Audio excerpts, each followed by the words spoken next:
Ya, terima kasih pemirsa, Anda tetap bersama kami di Kiswah Kajian Islam Ahlus Sunnah wal Jamaah bersama dengan Kiai Misbah. Seperti yang saya sampaikan tadi di awal, bahwa kita akan menghadirkan bintang tamu atau narasumber kita yang berikut ini. Beliau adalah Kepala Biro Multimedia Humas Polri. Langsung saja saya akan mengundang Bapak Brigjen Muharram Riyadi. Silakan, Bapak. Ya. Assalamualaikum. Assalamualaikum Pak Kiai. Assalamualaikum Gus. Iya, waalaikumsalam. Silakan. Muharram. Salam apa namanya tadi? Social distancing. Ya. Ini Pak Muharram senang sekali ya bisa hadir di acara kita ini ya untuk membagi pesan-pesan positif kepada masyarakat ini. Iya. Baik, saya kira kita bisa ngobrol lanjut ya. Ya, Pak Muharram, sebelum kita bicara apa lebih mendalam tadi, mungkin bisa diceritakan dulu nih Pak, di Kepala Biro Multimedia Humas Polri ini apa saja lingkup pekerjaannya yang terkait dengan media sosial. Nah, terima kasih Pak Gus, terima kasih Pak Kiai. Nah, saya senang sekali bisa hadir di sini. Ya. Saya kebetulan memang menjabat sebagai Kepala Biro Multimedia di Humas Polri. Ya. Memang salah satu tugas kita memberikan penerangan-penerangan, edukasi kepada masyarakat, bagaimana cara bermedia sosial yang baik. Nah, itu salah satu tugasnya. Iya. Nah, jadi tepat sekali tema ini diberikan kepada saya. Ya, saya berkesempatan di sini menjelaskan kepada para pemirsa sekalian. Iya. Nah, mungkin edukasi seperti apa yang disampaikan ke masyarakat, Pak? Sebelum saya mulai, Ya. Pak Kiai, Ya, Mas Agus, itu perlu kita ketahui bersama ya. Ya. Dari jumlah penduduk kita, Hmm. yang jumlahnya menurut survei terakhir itu mencapai 272 juta kurang lebih. Ya, juta. Kemudian yang pengguna ponsel ini luar biasa. Itu lebih banyak dari jumlah penduduk. Gitu ya. Iya. Jadi dari hasil survei, pengguna ponsel itu 338. Jadi satu orang punya dua, Ya, ada yang punya tiga itu. Dari jumlah itu, pengguna ponsel itu yang menggunakan internet sebanyak 170 juta. Kalau internet digunakan berarti kan paling tidak untuk bermedia sosial. Ya, betul. Kemudian dari jumlah itu yang memang aktif bermedia sosial itu sekitar 160 juta. Ini kan luar biasa. Iya. Makanya tidak mau kita semua harus ya mengantisipasi semuanya lah dampak dari media sosial ini. Memang ada dampak positif, ada dampak negatifnya. Iya. Dari survei itu juga ini perlu kita sampaikan supaya kita semua betul, tahu silakan. Itu pengguna YouTube dari 160 juta itu pengguna YouTube itu sekitar 80%. Kemudian pengguna WhatsApp itu hampir sama, sekitar 80-an juga persen.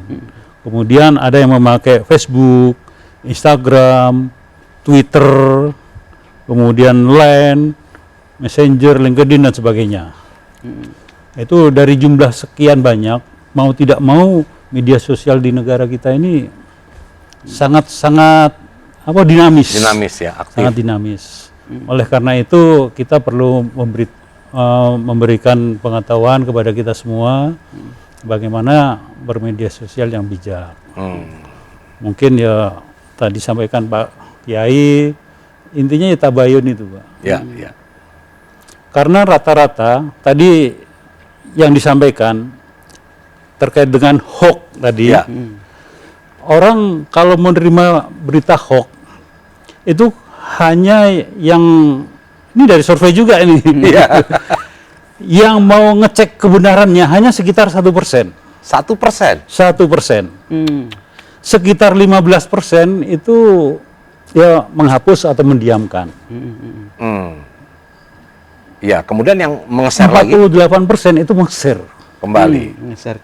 Share kembali. Ya memang kita bisa akui lah, kita sendiri kan gitu juga. Saya pun dulu juga gitu. Merasa yang pertama nge-share itu merasa bangga gitu. Padahal kita nggak tahu itu benar atau enggak kan. Iya. Nah, ternyata yang begitu-begitulah yang berbahaya. Ya. Yang berbahaya bagi kita sendiri atau bagi yang ada di sekitar kita. Apakah itu kalau seperti di Twitter, Instagram, Facebook follower kita, kalau di WhatsApp itu mungkin anggota grup kita, grup keluarga, grup apa. Nah, itu bisa jadi korban daripada kalau itu berita-beritanya salah. Luar biasa. Jadi sebenarnya tadi kalau kita ambil benang merahnya, ya kenapa orang mengeser? Dia salah satu alasannya karena merasa bangga aja, maksudnya senang mengeser lagi. Bangga.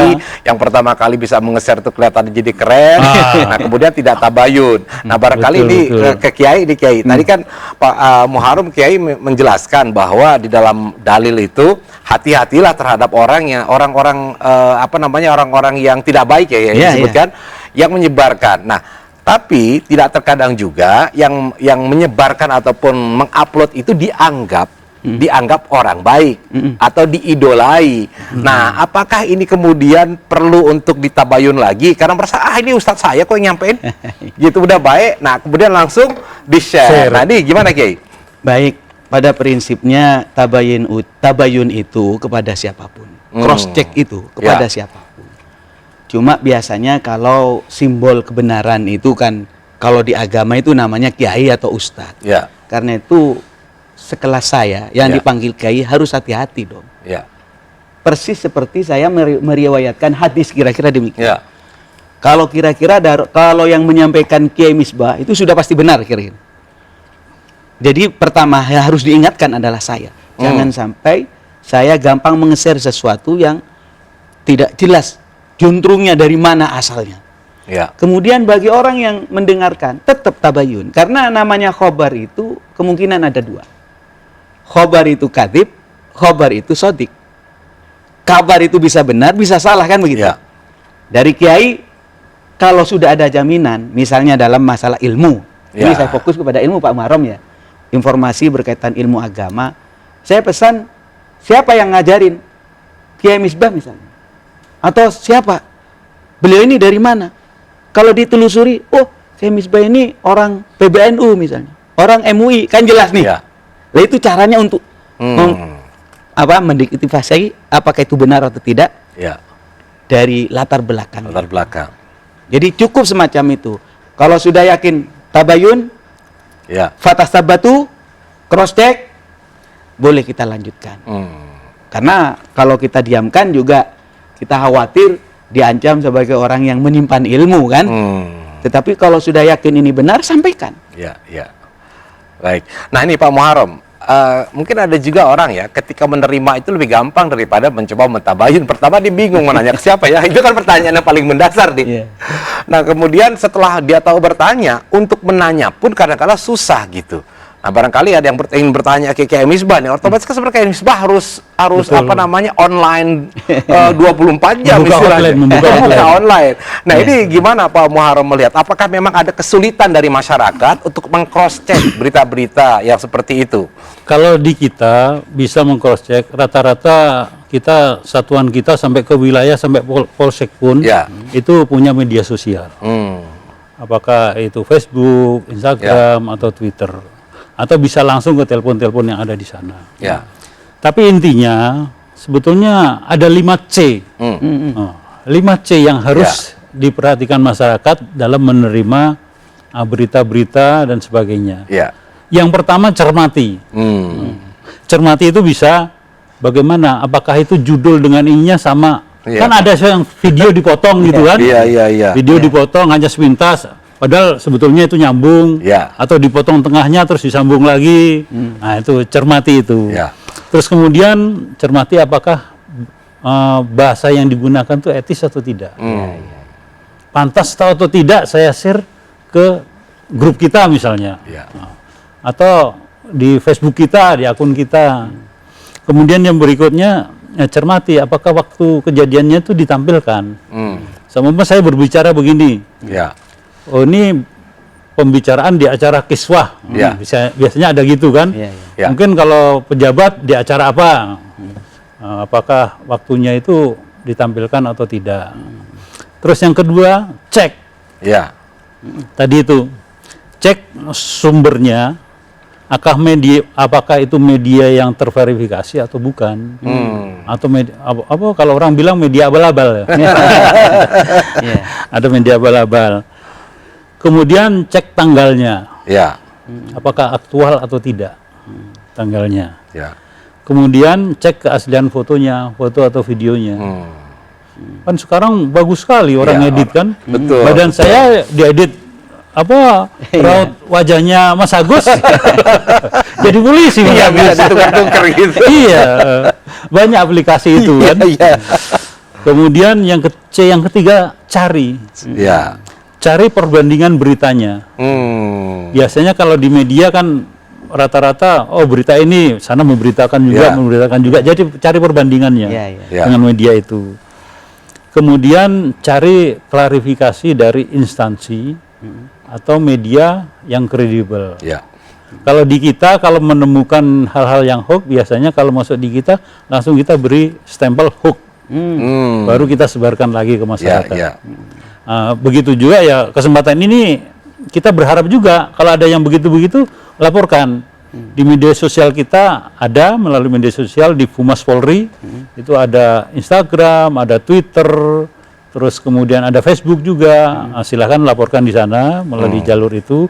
Nanti kalau baru kita konfirmasikan kepada yang terkait. Kemudian C yang keempat juga harus cepat cari perbandingan beritanya. Kalau dapat langsung kita cari.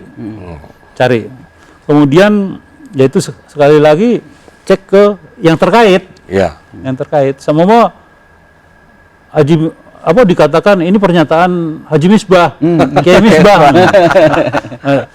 Tanya ke beliau kan, benar nggak Pak Kiai ini pernyataan Pak Kiai? Gitu. Kira-kira itu. Iya. Dan C yang terakhir? Itu Pak. Tadi ya? Iya. Oke. Jadi cermati, cek, cari, dan cepat. Ya. 4 berarti ya? Karena kalau nggak cepat itu sudah bisa diolah-olah lagi itu beritanya. Iya. Nah, baik, mungkin sebelum lanjut lagi kita bicara, kadang-kala kan masyarakat ini tadi ya ingin mengadu, barangkali perlu disampaikan juga IG-nya atau Facebook-nya dari Humas Polri nih, Pak Muharrem. Di Humas Polri. Langsung ya, semuanya. Nggak ada yang cloning itu ya? Nggak ada. Di Humas Polri. Semuanya di Humas Polri, Pak. Oh, nggak ada, pokoknya satu itu ya? Nah, kalau di media sosial semuanya itu, IG, ada Facebook, ada Twitter, ada YouTube, diketik aja di search di Humas, pasti akan keluar di Humas mulai dari Mabes sampai ke tingkat polsek. Iya. Saya nggak kebayang kayak bagaimana tugas Pak Muharrem ya, dengan sekian puluh atau ratus juta ya para pengguna masyarakat yang bermedia sosial kemudian harus mengamati bagaimana sibuknya beliau. Nah, sebenarnya bagaimana sih Kiai? Kan kalau kita lihat kasus ini dulu kan ya di zamannya ataupun sebelumnya lah, nggak usah bicara zaman Rasulullah, itu kan tidak seperti saat ini. Iya, karena itu saya sampaikan Mas Agus, Pak Muharrem, prinsipnya adalah bagaimana kita memperlakukan orang lain sebagaimana saya ingin diperlakukan. Ya. Itu prinsip umum. Betul. Ya. Kalau nggak nyaman buat saya, jangan perlakukan pada orang lain. Ya. Jadi ukuran dosa dan tidak dosa itu sebenarnya kembali kepada hati kita. Mau nanya ke kiai, kiainya susah ini dihubungin misalnya. Ini dosa apa tidak, baik apa tidak. Menggunakan ilmu yang seperti Pak Muharrem, wah kelamaan C5 ini ya. C4 C4 ya. C4 ini. Wah, gimana? Maka sebenarnya standarnya istafti qalbak. Tanyakan kepada hatimu. Tanyakan kepada hatimu. Kira-kira kalau kira-kira saya melakukan ini ketahuan orang, malu apa tidak? Ya. Nggak nyaman apa tidak? Ya. Kalau malu atau nggak nyaman, jangan kerjakan. Itu insting kita. Betul sekali Pak Kiai. Iya. Baik, kita tahan dulu nih Pak Muharrem, Pak Kiai. Ya, semakin seru saja perbincangan kita. Nanti kita akan lanjutkan pada segmen berikutnya, dan pemirsa jangan lupa nanti di segmen ketiga akan ada amalan khusus dari Kiai Misbah, amalan membuka penghambat rezeki. Wah, makanya jangan kemana-mana setelah pesan-pesan yang berikut ini. Tetap bersama kami di Kiswah, kajian Islam Ahlus Sunnah wal Jamaah bersama Kiai Misbah.